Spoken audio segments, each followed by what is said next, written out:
Hello everyone, we were talking about 4 objection handle. तो first of all बिल्ली got technique. Yes, यदि किसी प्रकार से हम लोगों को ऑब्जेक्शन मिलता है तो हम लोग क्या करना शुरू करते हैं, फाइटिंग करना शुरू करते हैं. यस, सामने वाला क्वेश्चन कर रहा है और हम लोग उसको उससे लड़ाई करना शुरू कर देते हैं और ऑब्जेक्शन को इस तरह से समझने लगते हैं कि भाई ये ऑब्जेक्शन नहीं कर रहा है, ये मेरे को नीचा दिखाने का प्रयास कर रहा है या मेरे प्रोडक्ट्स को नीचा दिखाने का प्रयास कर रहा है. बट ऐसा उनका होता नहीं है. बट पीपल ऑब्जेक्शन करते ही आग बबूला होकर के सामने वाले के साथ लड़ाई करना शुरू कर देते हैं. सो फ्रेंड्स, ये फर्स्ट टेक्निक है जो हम लोग कभी बताएंगे नहीं कि ऑब्जेक्शन हैंडल करने के लिए इस टेक्निक का आप इस्तेमाल करें. कभी भूल करके भी इस टेक्निक का इस्तेमाल नहीं करना है. But I was also doing this. इस टेक्निक का मैं भी इस्तेमाल कर रहा था कि यदि पीपल ने किसी भी प्रकार का ऑब्जेक्शन किया तो मैं भी उसके साथ उलझ जाता था और अपना इस तरह का रिस्पॉन्स देता था. But when I aware from this technique I left them. इस चीज़ को हमने छोड़ दिया और इसके बाद उस तरह के टेक्निक को कभी हम लोग इस्तेमाल नहीं करते हैं. दूसरा क्या है, but yes yes yes but, है ना. आप यदि कोई सामने वाला आदमी आपसे ऑब्जेक्शन करता है या किसी भी प्रकार का करता है तो सबसे पहले आप अग्री हो जाएं उसके ऑब्जेक्शन के साथ.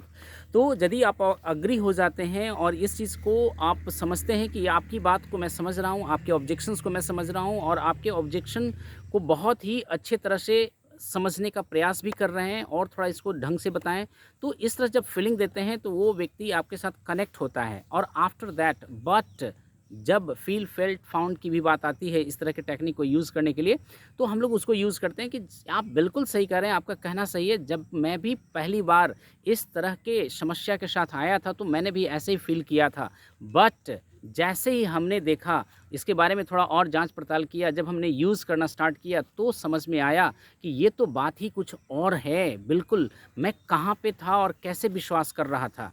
तो यस बट टेक्निक का भी हम लोग इस्तेमाल कर सकते हैं. और दूसरा जो आपका आता है मोस्ट इम्पॉर्टेंट टेक्निक है वाई. कोई भी आदमी यदि आपके पास ऑब्जेक्शन कर रहा है दैट मीन्स उसके वाई को आप ढूंढिए कि वो वाई क्या है, वो वाई क्या है, इसके पीछे रीज़न क्या है, क्यों वो व्यक्ति इस तरह का ऑब्जेक्शन दे रहा है. जैसे मेरे पास समय नहीं है, मेरे पास पैसे नहीं है, मेरे से हो नहीं सकता, सो एंड सो बहुत सारा ऐसा क्वेश्चंस है जो आपके सामने पुट ऑन किया जा सकता है. तो आपको उसके पीछे के रीज़न को ढूंढना होता है. एक्चुअल में होता क्या है कि क्या वो सच में लेने के लिए इंटरेस्टेड है, क्या उसके पास सच में पैसे हैं आपके प्रोडक्ट्स को खरीदने के लिए, या क्या वो सच में वो अपना डिसीजन ले सकता है क्या, या कोई और उसके डिसीजन लेने में हेल्प करते हैं. तो इस तरह के टेक्निक को हम लोगों को इस्तेमाल करना होता है और समझना होता है.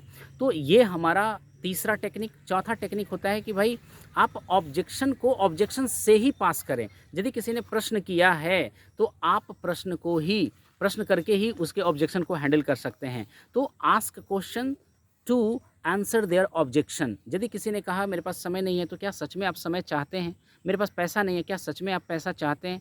तो इस तरह से उसके ऑब्जेक्शन को आप हैंडल कर सकते हैं फ्रेंड्स. तो these 4 technique you can use to handle the objection.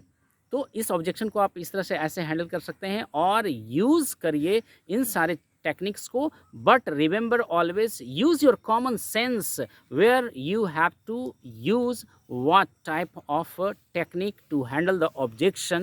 You must know because objection helps you to know your customer. यदि वो सामने वाला कोई ऑब्जेक्शन कर रहा है तो आपको हेल्प कर रहा है कि भाई मेरे बारे में ज़्यादा जानो और क्या मुझे आपके प्रोडक्ट या सर्विस को लेने से मना कर रहा है. तो इस तरह से आप ऑब्जेक्शन को हैंडल कर सकते हैं. और I wish you this video में help you. So wish you all the best. Nice to talk with you.